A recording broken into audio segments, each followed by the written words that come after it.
그러면서 바울은 이렇게 얘기하면 누구든지 다른 교리를 가르치며 우리 주 예수 그리스도의 건전한 말씀과 경건에 부합되는 교훈을 따르지 아니하면 그는 이미 교만해져서 아무도 것도 알지 못하면서 논쟁과 말다툼을 일삼는 병이 든 사람입니다. 그런 데서 시기와 분쟁과 비방과 의심이 생깁니다라고 주의를 주고 있어요. 그러니까 그 사람들이 아는 율법 지식이라는 게 뭐 사도 바울처럼 많이 알겠어요. 뭐 대충 알고 있는 거죠. 그러다 보니까는 자기네들끼리 서로 더 큰 지도력을 갖기 위해서 자기네들끼리 싸워요. 율법에 이렇게 돼 있다. 아니다. 이렇게 돼 있다. 서로 싸워요.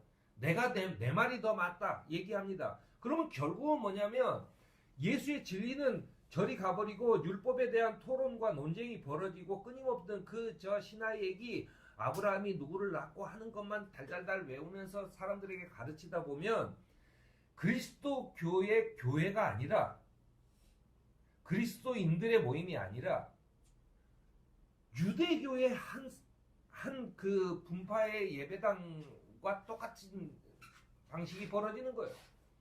거기서 내가 더 많이 한다라고 계속해서 주장하는 것밖에 안 되는 거죠.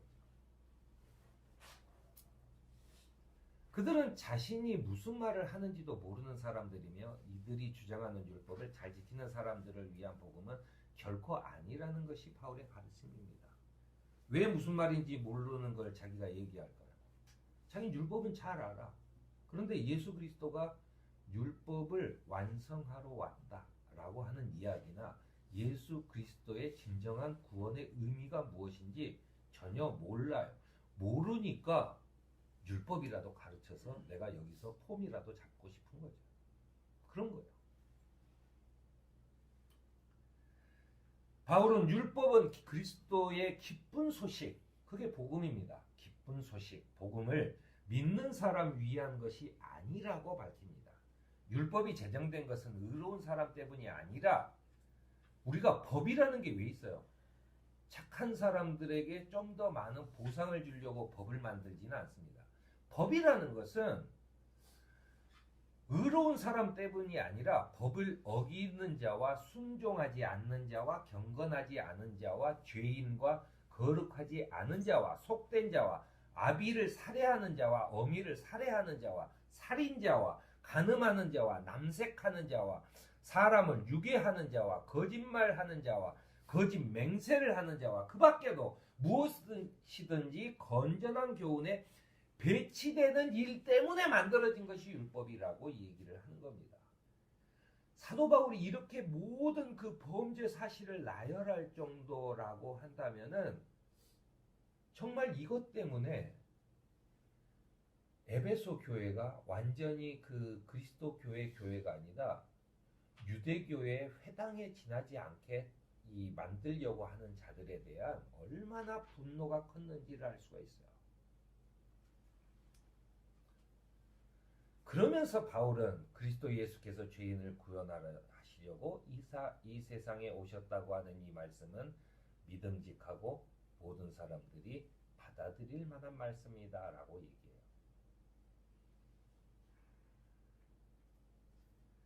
예수께서 죄인을 구원하시려고 이 땅에 오셨다라고 합니다.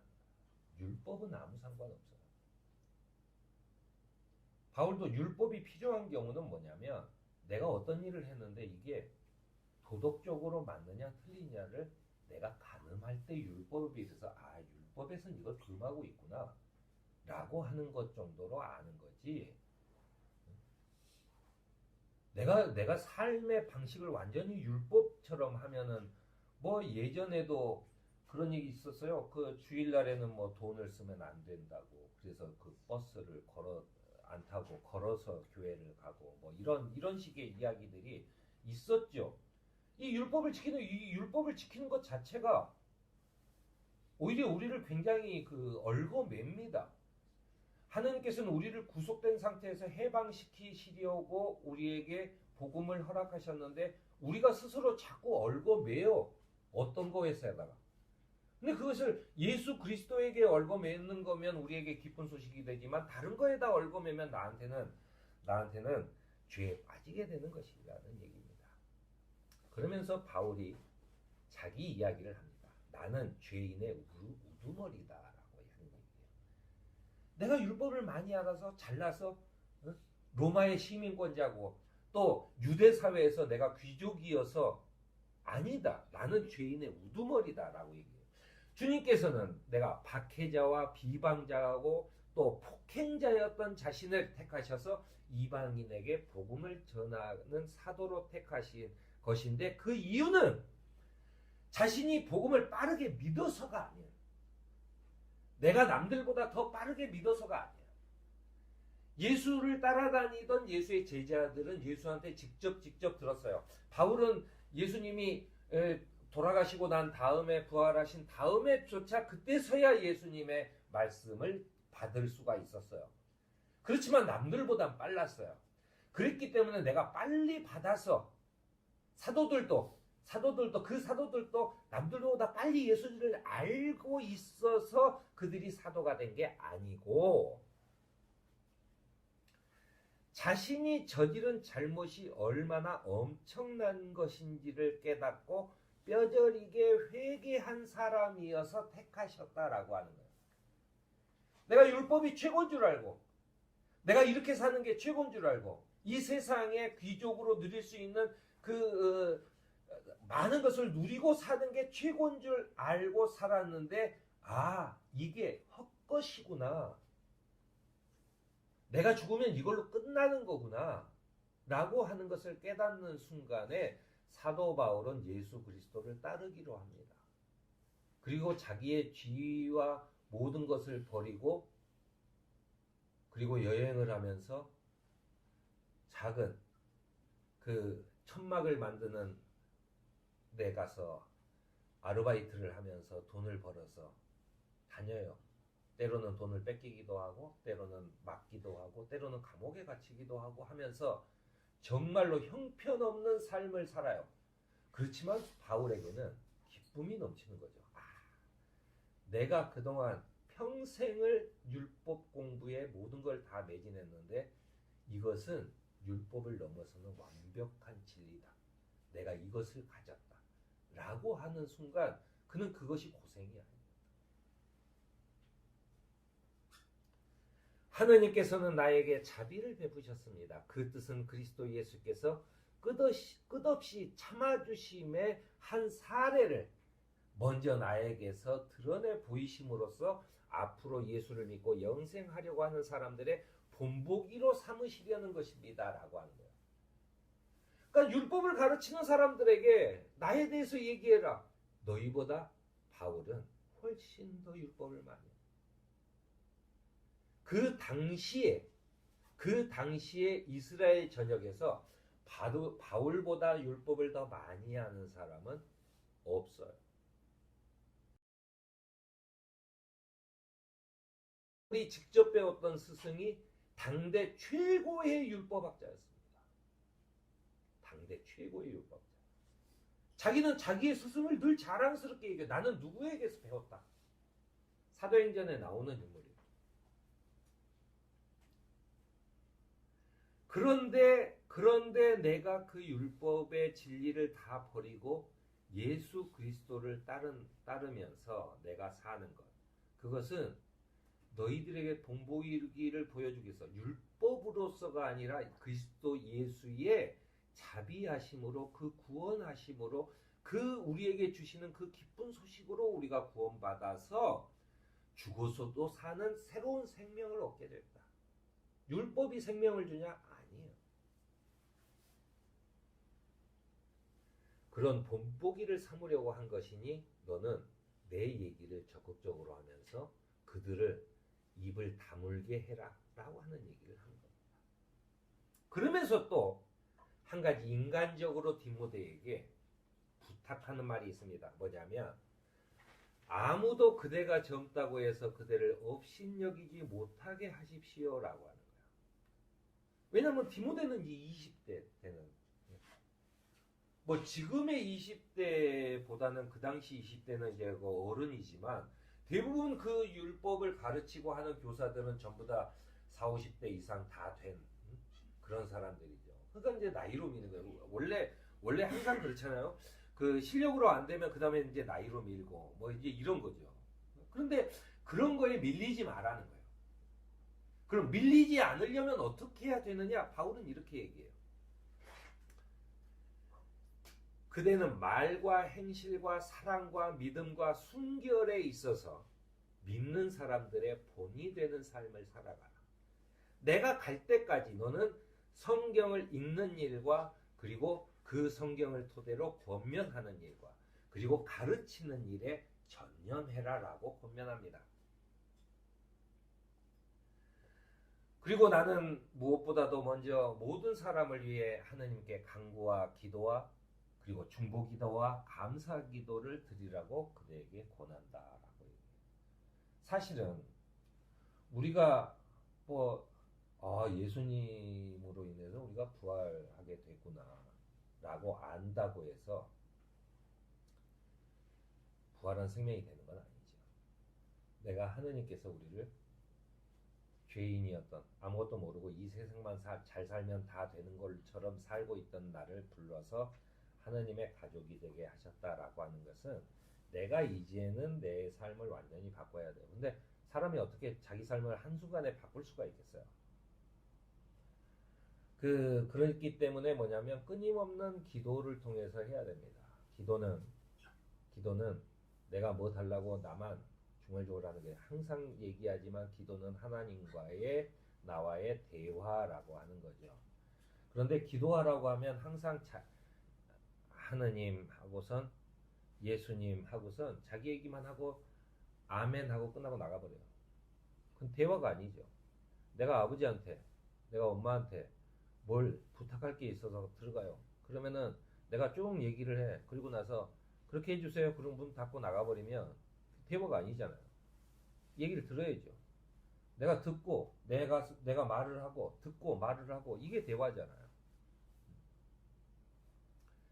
그래서 사실은 우리 교회가 이 묵상기도 또 떼제기도 이런 것들을 하는 이유는 우리가 지금까지 알고 있었던 기도를 좀 바꿔서 듣는 훈련을 하느님이 하시는 말씀을 듣는 훈련을 하자는 것입니다. 그래서 기도를 여러분들이 할 때는 어떨 때는 내가 너무나 답답하고 힘들고 어려워서 말이 나오지 않아요. 할 말이 없는데 기도를 못 하겠다. 그렇게 하지 마시고 그냥 하나님한테 맡기고 가만히 앉아서 있는 겁니다. 그것도 기도예요. 꼭 내가 뭘 말을 해야 주문을 외워야 되는 거 아니에요. 이게 무슨 손오공 나올 때 얘기도 아니고 무슨 주문을 외운다가 뭐가 되겠어요? 하지 않아요. 그래서 이 기도하라고 하는 얘기를 사도 바울은 이게 하느님께 간구하는 거예요. 내가 뭔가를 부탁하는 거예요. 간구하고 그 다음에 기도하고 중보기도하고 남을 위해서 기도하고 또 감사기도 내가 좋았던 것에 대해서 내가 감사기도하고 이런 간구와 기도와 중보기도와 감사기도를 드리라고 그대에게 권합니다 라고 이야기를 하고 있는 겁니다. 또한 교회도 경건하고 품위 있게 조용하고 평화로운 생활을 하도록 권합니다. 그래서 뭐냐면 교회에서의 남녀 관계에 대해서도 이야기를 해요. 남자들이 화를 내거나 말다툼하는 일이 없이 모든 곳에서 거룩한 손을 들어 기도하라고 얘기합니다. 또 여자들도 머리를 어지럽게 꾸미거나 금붙이나 진주나 값비싼 옷으로 치장하지 말고 믿음과 사랑과 거룩함을 지니고 정숙하게 살면 아이를 낳는 일로 구원을 얻을 것이다 라고 이야기를 해요. 여기서 우리가 이제 오해하기 딱 좋죠. 지금 이제 우리가 그때 2000년 전의 생활상을 생각을 해보면 사실은 2000년 전에 남녀의 평등이 어느 정도 되는지 사실은 우리가 알지 못합니다.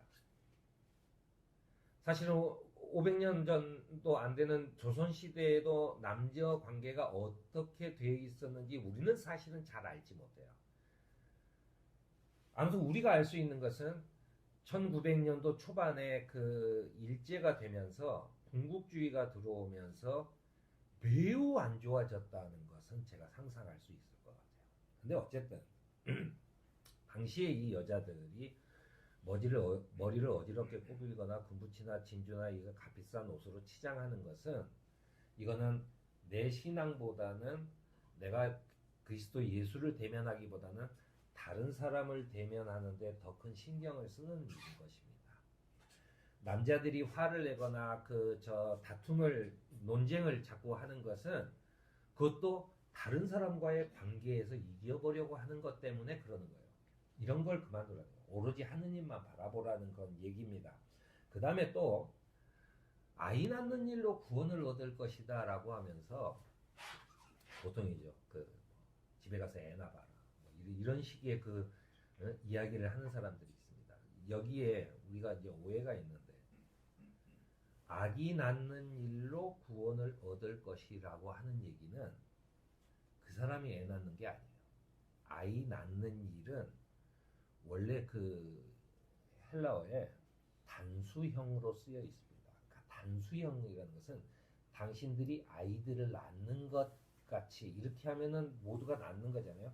단수형은 아이 낳았던 일 같지, 아이를 낳은 일로 그겁니다. 그러니까 뭐냐면 사도 바울은요, 예수를 낳은 어머니 마리아의 그 아이 낳음.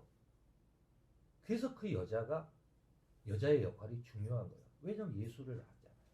그 예수를 낳은 그 아이 낳는 그 마리아의 은덕으로 그 아이를 통해서 우리가 구원받는다라고 하는 뜻이에요. 그러니까 아이 낳는 일로 구원을 얻는다라고 하는 것이 헬라어 원본에 단수형으로 쓰여 있다. 보통은 이제 일반적으로 사람들한테 얘기할 때는 전부 다 복수형을 써야 되지만 단수형으로 그리스도를 잉태한 그것을 다시 한번 상기시켜 주는 겁니다. 여자들한테는. 그래서 그 여성의 역할이라고 하는 것이 그로 인해서 그 여성들도 남성과 똑같이 그래서 사도 바울은 항상 그런 얘기들을 우리가 이제 성찬식 때도 그 사도 바울의 이야기 남자나 여자나 구별이 없습니다라고 하는 선언을 하는 것이 사도 바울이 얘기하는 거예요. 사도 바울은 바로 이런 일로 인해서 구원받을 수 있다라고 하는 이야기를 하고 있는 겁니다. 귀한 일이다라고 하는 얘기죠. 그러므로 교회의 직분을 맡은 사람은 자기의 가정과 교회에 대한 자세한 안내를 디모데전서 3장을 통해 제공합니다. 이번에 이제 내년에 권사님이 되실 분들, 또 안수집사가 되실 분들, 장로님이 되실 분들은 헌법 우리 교단의 헌법 책에도 나와 있고 또 취임식 할 때도 읽는 것이 바로 이 디모데전서 3장에 관한 이야기입니다. 그래서 3장을 한 번씩 읽어보시면 좋을 것 같아요.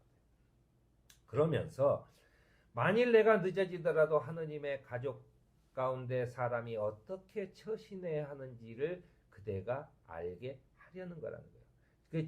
디모데전서 3장에서는 하느님의 가족들이 어떻게 살아야 하는지를 적어놓은 책이다라고 하는 거예요. 그래서 아주 자세하게 적어요. 한 장을 통틀어서. 그래서 거기에서 중요한 것은 우리가 하느님의 가족이 되었다는 거예요. 하느님의 가족이 되었다. 이 하느님의 가족이 되었다는 것은 뭐냐면 예수님이 우리에게 주기도문을 가르쳐주면서 이렇게 얘기해요. 너희는 이렇게 기도해라. 하늘에 계신 우리 아버지. 아버지라고 부르라고 하신 거예요. 너희는 이렇게 기도해라. 하늘에 계신 우리 아버지. 이렇게 기도해라라고 하는 거예요. 자신이 하느님의 아들이었으니까 하늘에 계신 우리 아버지라고 약간 헷갈려서 우리에게 가르쳐 주셨구나. 아니에요. 우리 보러 아버지라고 부르라고 하신 거예요. 그건 뭐냐면 가족 가운데 하느님의 가족이 되었다라고 하는 거죠. 그러면서 이 가족은 살아계신 하느님의 교회요 진리의 기둥과 터라고 선언합니다. 이 가족들이 모인 그것이 하느님의 교회요 진리의 기둥과 터라고 하는 거예요.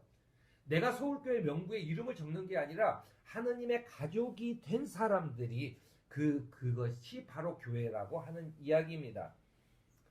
디모데에게 보내는 사도 바울의 부탁은 이제 이런 겁니다. 선을 행하고 좋은 일을 많이 하고 아낌없이 베풀고 즐겨 나눠주는 것이며 그래야 앞날을 위하여 든든한 기초를 스스로 쌓아서 참된 생명을 얻는 것이라고 하는 겁니다. 그러니까 율법을 달달 외워서가 아니고 당신들이 교회 안에서 한 가족이 된 우리들끼리 선을 행하고 좋은 일을 많이 하고 아낌없이 베풀고 즐겨 나누는 것, 이런 경건한 생활을 하고 있으면 그것이 차곡차곡 앞날을 위한 그 참된 생명을 얻게 되는 것이라고 얘기를 하고 있는 겁니다. 주님의 가족이 된 우리 교회도 선을 행하고 나누는 삶을 통해 참된 생명을 얻는 삶을 살아가는 저와 여러분이 되기를 바랍니다.